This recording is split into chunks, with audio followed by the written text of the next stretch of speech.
ఓం నమ శివాయ. శ్రీ శివ మహాపురాణము. ఈరోజు మనము రుద్ర సంహిత కుమారఖండంలో తారకాసుర సంహారాన్ని చూస్తున్నాము. ధ్యాన మంత్రము ఓం త్రయంబకం యజామయే సుగంధిం పుష్టివర్ధనం ఉర్వారుకమివ బంధనాత్ ముత్యోర్ముక్ష్యమా అమృతాత్.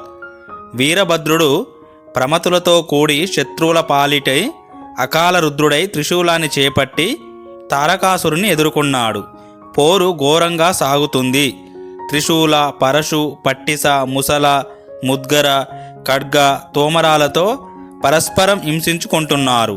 వీరభద్రుని త్రిశూల అతుడైన తారకుడు క్షణమూర్ఛితుడై లేచి కొండ గుహలాంటి నోరు తెరిచి ఒక్క బొబ్బ పెట్టి శక్తి ఆయుధంతో దెబ్బ కొట్టాడు. వారి మధ్య యుద్ధము చూపరులకు రోమహర్షణంగా సాగింది. విజయలక్ష్మి ఒక్కసారి వీరభద్రుని వైపు, మరొకసారి తారకుని వైపు దోబూజులాడుతున్నట్లు తోచి ఉత్కంఠను కలిగించింది. ఇంతలో వాసుదేవుడు వచ్చి వీరభద్రునకు బాసడగా నిలిచినాడు. పాంచజన్యాన్ని పూరించినాడు హరి. గర్భ నిర్భేద్యమైన ఆ రావానికి తారకుని సైన్యం దైన్యాన్ని పొందింది. నారాయణుడు 4 చేతులతోనూ చక్ర, గద, ఖడ్గ, చాపాలను ధరించి తారకుని ముందు వీర విక్రమంతో నిలిచి పోరు సాగించాడు. సింహ వాహనారూఢుడైన తారకుడు వరగర్వితుడై 10,000 బాహువులతో పద్మనాభుని ప్రయోగాలన్నింటినీ త్రిప్పికొట్టాడు. వారిద్దరి మధ్య యుద్ధం పూర్వ పశ్చిమ దిక్కులయందు ఉదయించే శుక్రగ్రహంలా ఊగిసలాడుతున్నదే కానీ గెలుపు మాత్రం నిశ్చితం కావటం లేదు.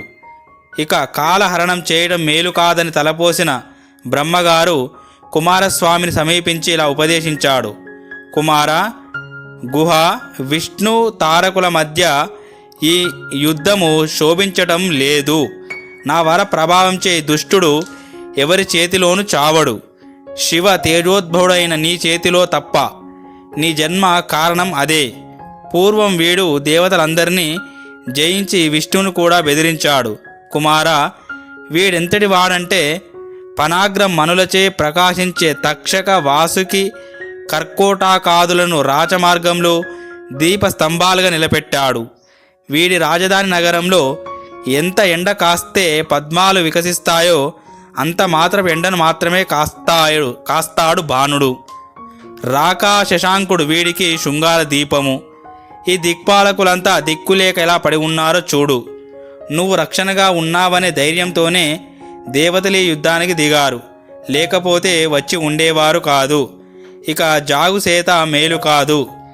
విరించి పలుకులకు కుమారస్వామి ప్రసన్నుడై విమానాన్ని దిగి అట్లే అగువాక అని పలికి పెద్ద ఉల్క వంటి శక్తాయుధాన్ని ధరించి తారకునికి అభిముఖంగా మత్త వేదాండాన్ని చీల్చటానికి ఉద్యుక్తమవుతున్న సింహంలా నడిచాడు. తారకుడు కూడా కుమారుణ్ణి చూచి బాలుడని ఎంచి, మంటను చూచి పండని భ్రమించి దూకబోతున్న మిడతల ఆయుధ పాని అయి ఆవేశంతో వచ్చాడు. వచ్చి అక్కడున్న ఇంద్ర, ఉపేంద్రను చూచి దేవతా రక్షణార్థమై ఇంద్రుడు, లోక కళ్యాణార్థం విష్ణువు చూపిన అవతార విశేషాలను దోషాలుగా ఎత్తి చూపి నిందించాడు. అలా నిందించిన కారణంగా తన పూర్వ పుణ్యాన్ని పోగొట్టుకున్నాడు తారకుడు.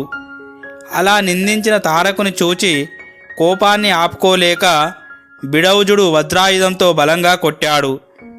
ఆ వజ్ర ప్రహారానికి జర్జరీభూత శరీరుడై తారకుడు నేలకూలి తిరిగి క్షణంలో లేచి ఐరావతంపై ఉన్న పురంధరుని శక్తాయుధంతో యుక్తిగా కొట్టి నేలకూల్చాడు.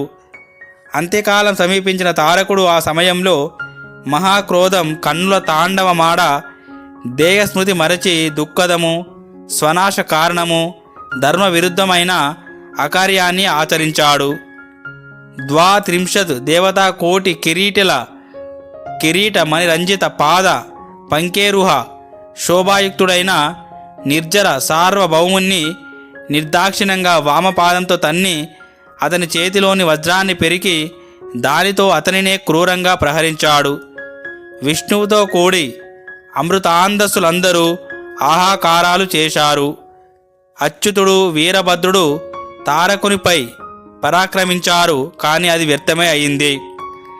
శ్రీహరిని దూషించడం, ఇంద్రుణ్ణి కాలితో తన్నటం, ధర్మ విరుద్ధమైన ఈ రెండు అకార్యాల కారణంగా తారకుని పూర్వపుణ్యం నిశ్శేషంగా హరింపబడగా స్కందుడు తారకుణ్ణి సంవరించడానికి సంకల్పించి యుద్ధ సన్నద్ధుడయ్యాడు.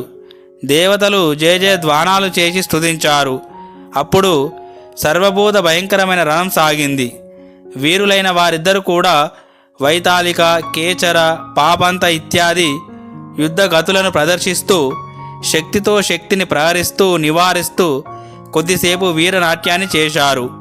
ఆ మీద శిరస్సు, కంఠము, తొడలు, మోకాళ్ళు, నడుము, వక్షస్థలము, వీపు ఇత్యాది శరీర భాగాలను గురిచూచి శక్తాయుధంతో పరస్పరం ఛేదించుకుంటూ యుద్ధ క్రీడా నైపుణ్యాన్ని చూపించారు.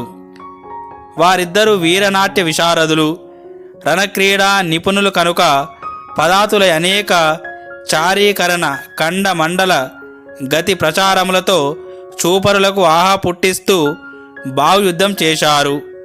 సమపాద, స్థితావర్త, శకటాస్య, అడ్డిత, ఊరుద్వృత్త, మత్తల్లి ఇత్యాది 16 భౌమిచారి విశేషాల చేతను అతిక్రాంత, అపక్రాంత, పార్శ్వక్రాంత, ఊర్ధ్వ జానువు, సూచి, హరిణప్లుత, భ్రమరి ఇత్యాది 16 ఆకాశికి చారి విశేషాల చేతను రణరంగాన్ని నాట్యమందిరం చేసి ప్రేక్షకులకు కనువిందు చేశారు.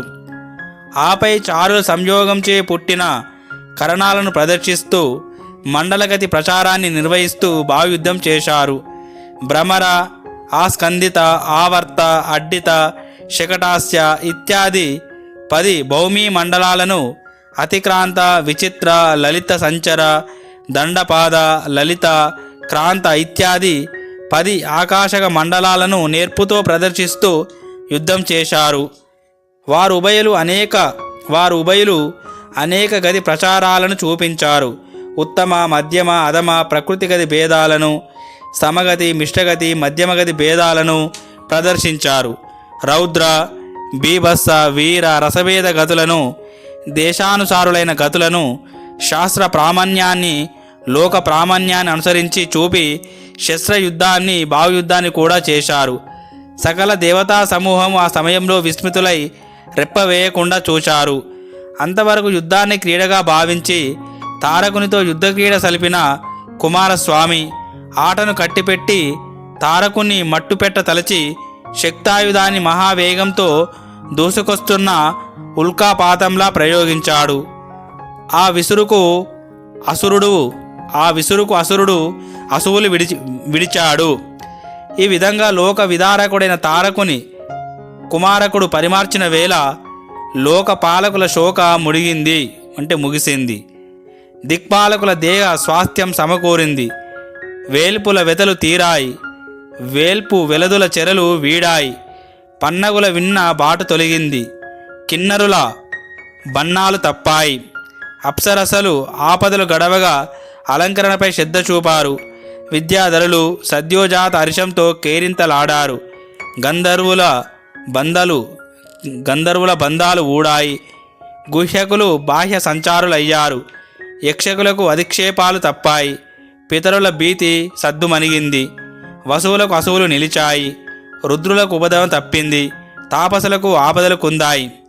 ఇంతలో క్రౌంచుడనే పర్వతరాజు కుమారుణ్ణి శరణుజొచ్చిలా ప్రార్థించాడు. కుమార, గుహా దయానిధి, నీతో ఆహావంలో ఊహటిల్లిన బాణాసురుడు 10,000 సైన్యంతో వచ్చి నన్ను పీడిస్తున్నాడు. వాణ్ణి కూడా సంవరించి నాకు స్వస్థతను కలిగించు.